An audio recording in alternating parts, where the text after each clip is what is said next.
Bonjour à tous, alors là je sors du lit direct pour vous faire 3 corrections indispensables à ma vidéo d'hier suite aux échanges que j'en ai eu par la suite avec deux internautes que je remercie chaleureusement pour leurs éclairages.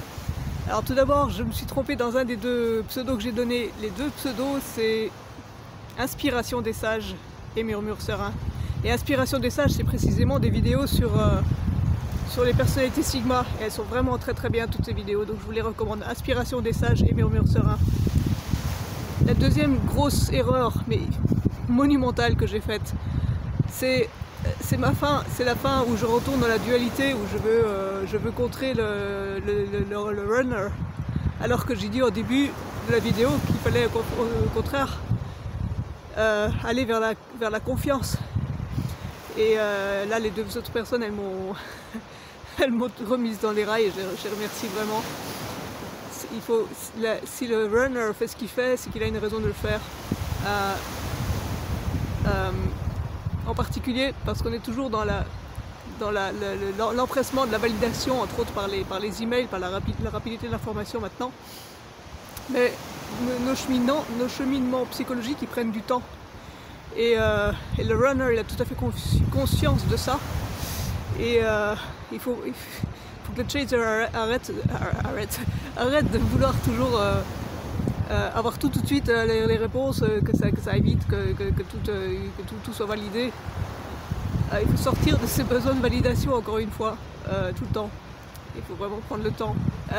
Troisième chose, c'est qu'en fait, il ne faut pas oublier de toujours inverser l'accusation qu'on donne à l'autre, il faut la retourner vers soi. Et les 2 rôles, chaser, runner, en fait, ils sont complètement interchangeables, surtout. Le chaser, il n'arrête pas de se fuir lui-même. Le runner, il n'arrête pas d'aider le chaser, mais subtilement, en coulisses, etc. Donc, 4e chose que je peux rajouter, c'est d'arrêter de se concentrer sur le rôle de chacun, le chaser, le runner, surtout le chaser par rapport au runner.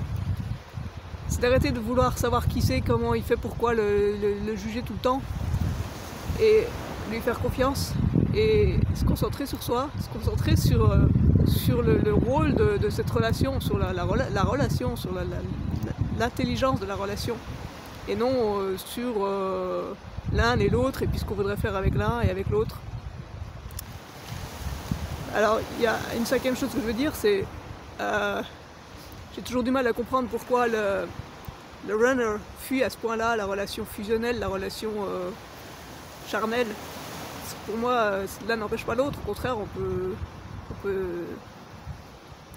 construire des choses à 2, on peut échanger, mais je pense que c'est parce que le chaser, en tout cas quand il est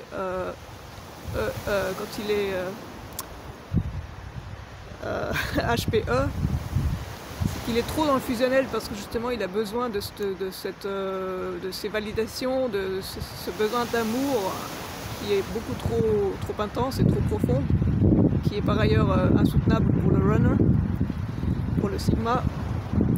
Et qu'est-ce que je voulais dire exactement avec ça? Je ne sais plus. Mais bon voilà, donc c'est vraiment à chaud ce que je fais là. Et je vous dis à la prochaine vidéo.